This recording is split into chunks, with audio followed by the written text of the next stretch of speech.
Бүгүн Астанада Сирия боюнча сүйлөшүүлөрдүн экинчи күнү жыйынтыкталды. Ага Сириядагы оппозициялык жана өкмөттүк делегация катышууда. Ошондой эле ага Орусия, Түркия, Иран жана АКШ өкүлдөрү ортомчулук кылып жатат. Айрым эксперттер Сирия боюнча бул сүйлөшүүгө сириялык оппозиция толук кандуу көрсөтүлбөй калды деп жыйынтыгынан күмөн санашкан эле.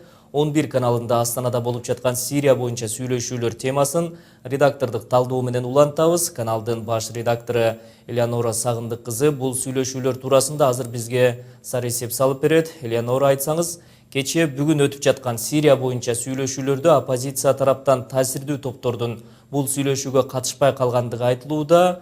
Алалы Ахрар аль-Шам аттуу Сирияда салмагы бар оппозициялык топ бул сүйлөшүүлөргө келген эмес экен. Сириялык оппозициядан 14 топтун өкүлдөрү катышып атат делүүдө. Алар кимдер, ушуларга саресеп салып бересизби?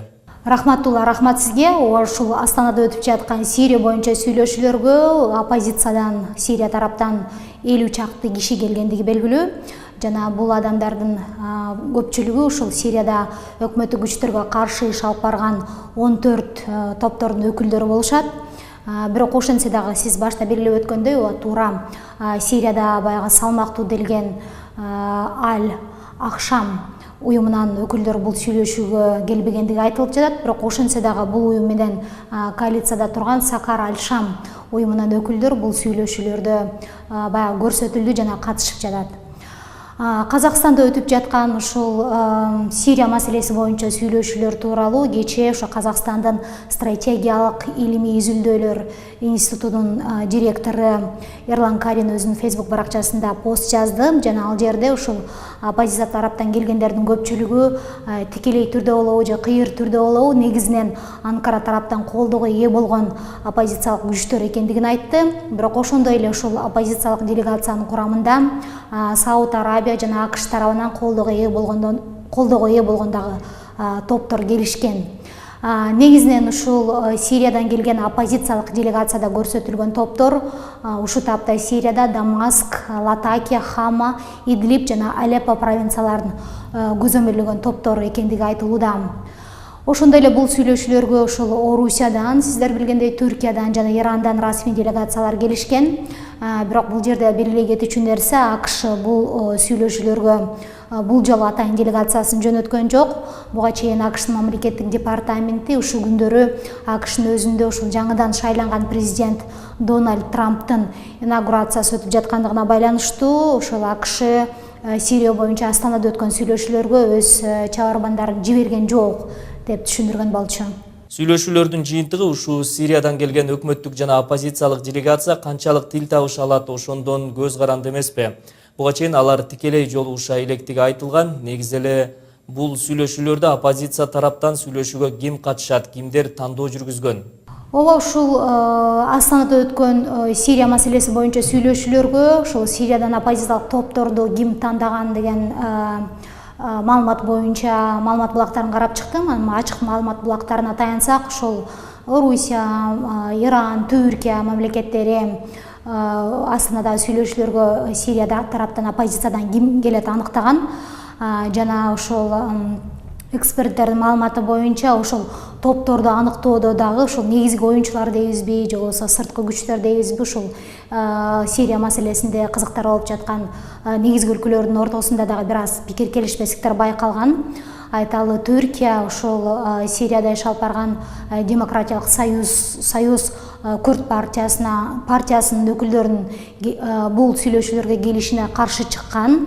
Ошол эле убакта Иран болсо ушул Астанадагы сүйлөшүүлөргө АКШ тараптын толук кандуу мүчө катары катышышына каршы чыгып, ошо жыйынтыгында АКШ тарап бул сүйлөшүүлөрдө жөн гана сереп салуучу макамында катышып жатат.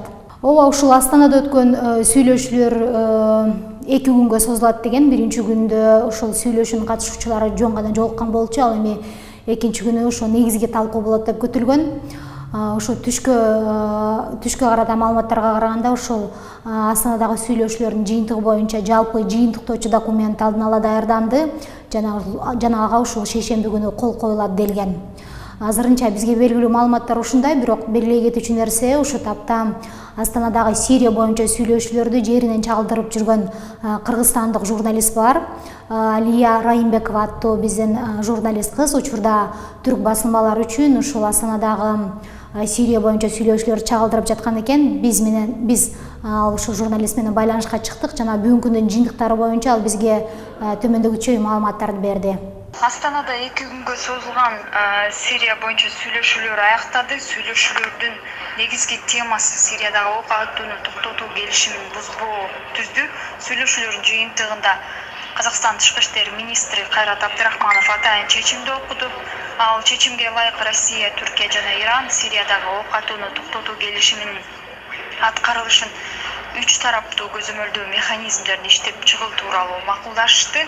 Россия, Түркия жана Ирандын демилгеси менен өткөрүлгөн сүйлөшүүлөргө Сирия өкмөтүнөн оппозициядан өкүлдөр катышты. Мындан тышкары сүйлөшүүлөргө Бириккен Улуттар уюмунун Сириядагы өкүлү Стефан де Мистура жана АКШнын Казакстандагы толук жана ыйгарым укуктуу элчиси Джордж Кролл да байкоо жүргүздү.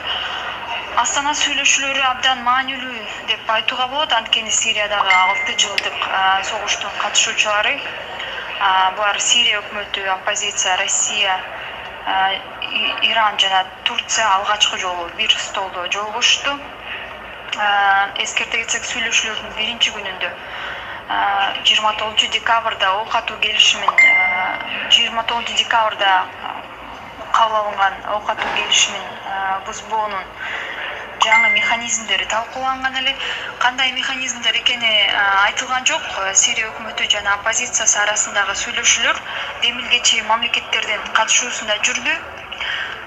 Оппозиция өкүлдөрү ок атууларды токтотууну, блокадага алынган аймактарга гуманитардык жардам жеткирилишин, Иран тарабынан колдоого алынган аскерлердин өлкөдөн чыгып кетүүсүн жана саясий жүйө менен камакка алынган аялдардын бошотулушун талап кылды. Сирия өкмөтүнүн өкүлдөрү жана оппозиция талаптарын Россия жана Бириккен Улуттар уюмунун өкүлдөрү аркылуу бири-бирине жеткиришти.